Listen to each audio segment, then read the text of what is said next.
penyesuaian diri. Penyesuaian dapat diartikan atau dideskripsikan sebagai A. Penyesuaian berarti adaptasi, dapat mempertahankan eksistensinya atau bisa survive dan memperoleh kesejahteraan jasmania dan rohania, dan dapat mengadakan relasi yang memuaskan dengan tuntutan sosial. Yang B, penyesuaian dapat juga diartikan sebagai konformitas, yang berarti menyesuaikan sesuatu dengan standar atau prinsip.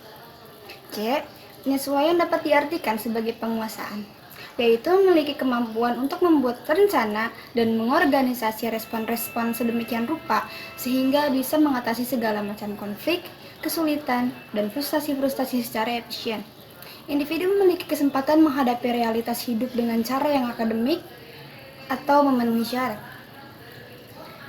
Proses penyesuaian diri.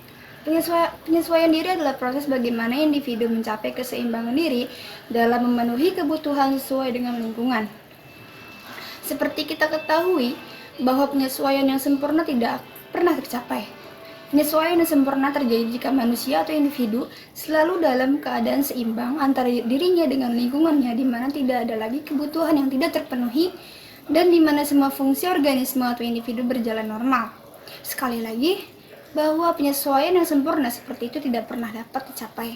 Karena itu, penyesuaian diri lebih bersifat suatu proses panjang hayat atau lifelong proses, dan manusia terus-menerus berupaya menemukan dan mengatasi tekanan dan tantangan hidup guna mencapai pribadi yang sehat. Respon penyesuaian, baik atau buruk, secara sederhana dapat dipandang sebagai suatu upaya individu untuk mereduksi atau menjauhi ketegangan dan untuk memelihara kondisi-kondisi keseimbangan yang lebih wajar.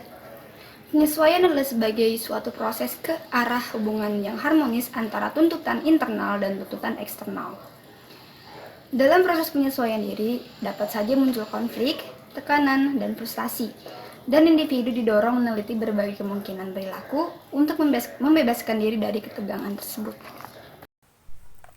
3. Karakteristik penyesuaian diri. Tidak selamanya individu berhasil dalam melakukan penyesuaian diri karena kadang-kadang ada rintangan-rintangan tertentu yang menyebabkan tidak berhasil melakukan penyesuaian diri. Rintangan itu mungkin terdapat dalam dirinya atau mungkin di luar dirinya. Dalam hubungannya dengan rintangan-rintangan tersebut, ada individu yang dapat penyesuaian diri secara positif. Namun pula individu-individu yang melakukan penyesuaian diri yang salah. Berikut ini akan ditinjau karakteristik penyesuaian diri yang positif dan penyesuaian diri yang salah. A. Penyesuaian diri secara positif. Mereka tergolong mampu melakukan penyesuaian diri secara positif, ditandai hal-hal sebagai berikut. Ada 7. Yang pertama yaitu tidak menunjukkan adanya ketegangan emosional. Yang kedua yaitu tidak menunjukkan adanya mekanisme psikologis. Yang ketiga yaitu tidak menunjukkan adanya frustasi pribadi. Yang keempat yaitu memiliki pertimbangan rasional dan pengarahan diri. Yang kelima yaitu mampu dalam belajar. Yang keenam, menghargai pengalaman positif. Yang ketujuh yaitu bersikap realistik dan objektif. Selanjutnya, dalam melakukan penyesuaian diri secara positif, individu akan melakukannya dalam berbagai bentuk, antara lain, yang pertama, penyesuaian diri dengan menghadapi masalah secara langsung, yaitu dalam situasi ini, individu secara langsung menghadapi masalahnya dengan segala akibat-akibatnya. Ia melakukan segala tindakan sesuai dengan masalah yang dihadapinya. Misalnya, seorang siswa terlambat dalam menyerahkan tugas karena sakit, maka ia menghadapinya secara langsung. Ia mengemukakan masalah-masalahnya kepada gurunya. Yang kedua yaitu penyesuaian dengan melakukan eksplorasi atau penjelajahan. Dalam situasi ini, individu mencari berbagai bahan pengalaman untuk dapat menghadapi dan memecahkan masalahnya. Misalkan, seorang siswa yang kurang mampu dalam mengerjakan tugas, ia akan bahan dalam upaya menyelesaikan tugas tersebut dengan membaca buku, konsultasi, diskusi, atau sebagainya. Yang ketiga yaitu penyesuaian dengan trial and error atau coba-coba.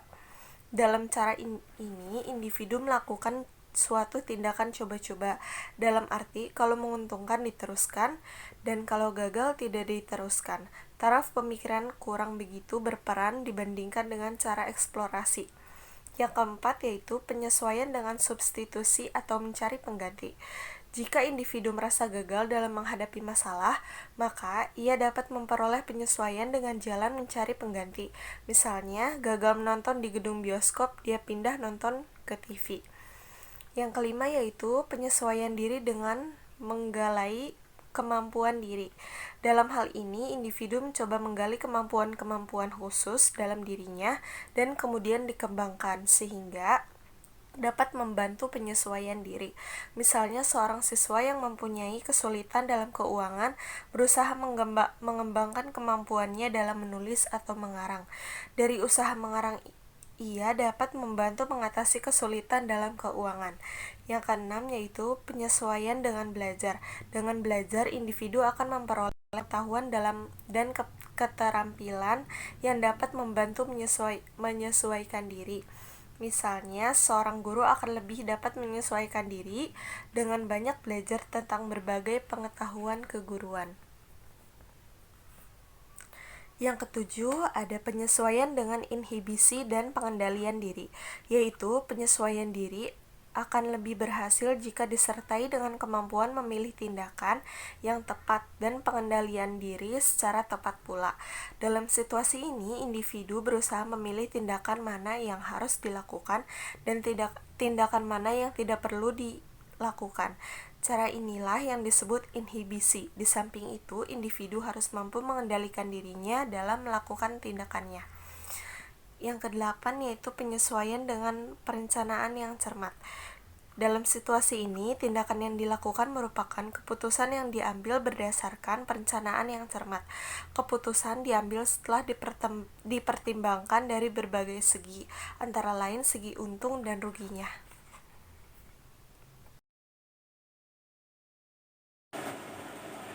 Yang selanjutnya adalah penyesuaian diri yang salah.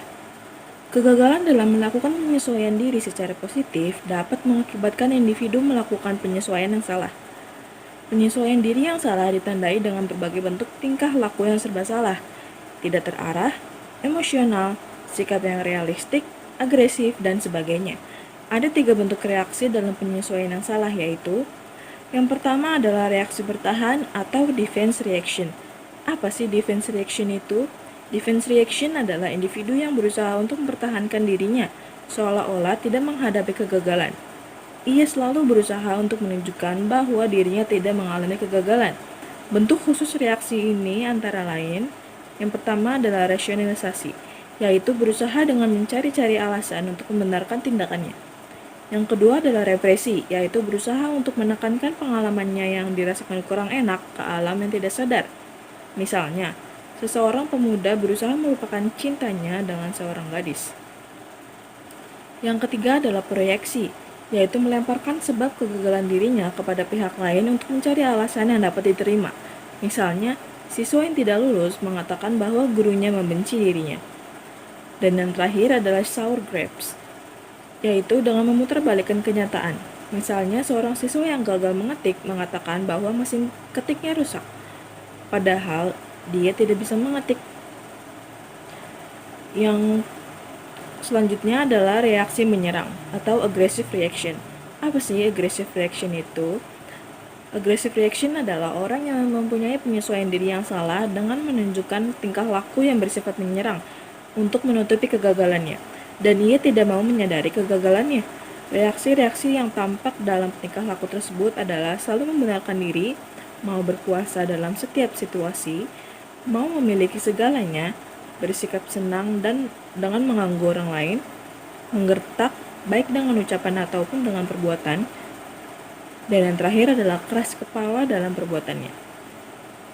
Yang selanjutnya adalah reaksi melarikan diri atau escape reaction.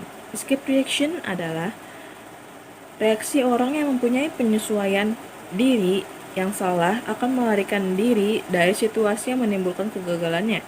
Reaksi yang tampak dalam tingkah laku tersebut adalah yang pertama adalah berfantasi, yaitu memuaskan keinginan yang tidak tercapai dalam bentuk angan-angan dan seolah-olah sudah tercapai.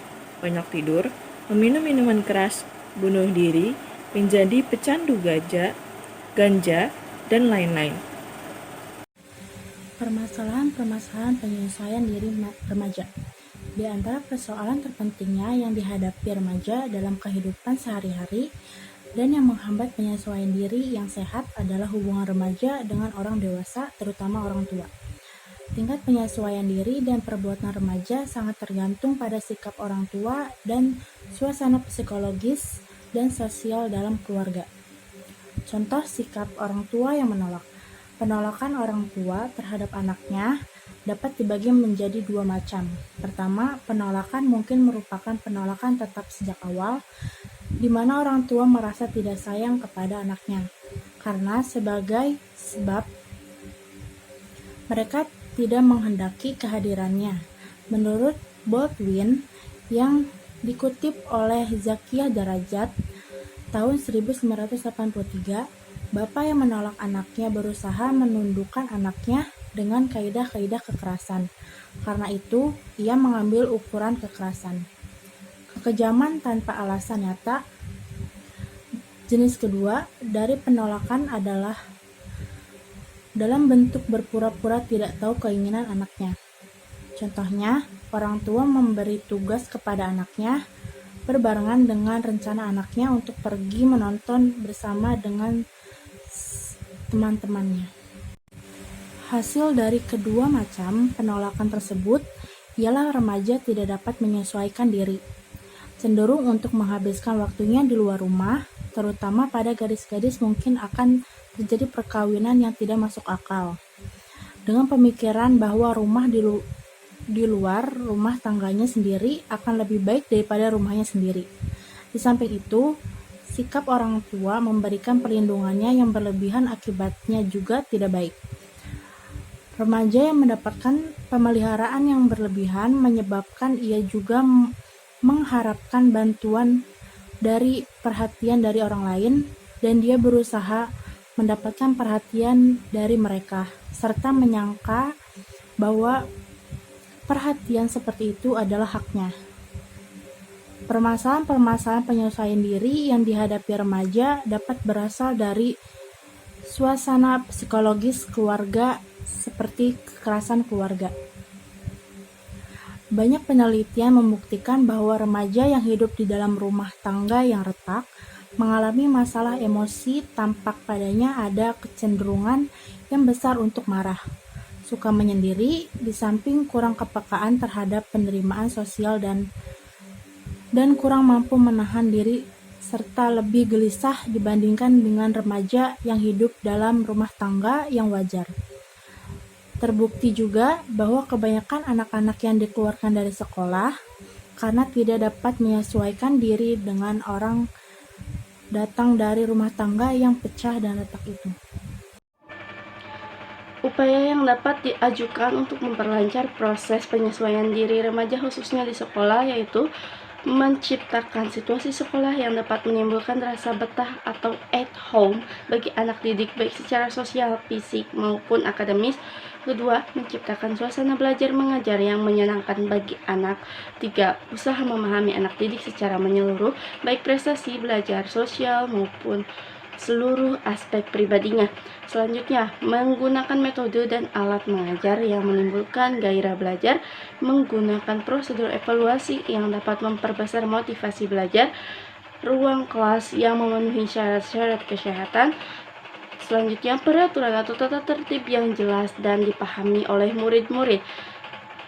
Yang selanjutnya, teladan dari para guru dalam segala segi pendidikan, lalu kerjasama dan saling pengertian dari para guru di dalam melaksanakan kegiatan-kegiatan pendidikan di sekolah, lalu pelaksanaan program bimbingan dan penyuluhan yang sebaik-baiknya, situasi kepemimpinan yang penuh saling pengertian dan tanggung jawab baik pada murid maupun guru. Lalu, hubungan yang baik dan penuh pengertian antara sekolah dengan orang tua, siswa, dan masyarakat. Karena di sekolah guru merupakan figur pendidik yang penting dan besar pengaruhnya terhadap penyesuaian siswa-siswanya, maka dituntut sifat-sifat guru yang efektif, yakni sebagai berikut. Contohnya, memberi kesempatan tampak antusias dan berminat dalam aktivitas siswa dan kelas,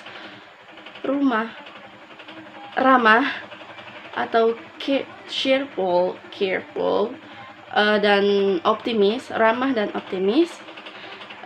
Selanjutnya mampu mengontrol diri, tidak mudah kacau atau terganggu, dan teratur tindakannya.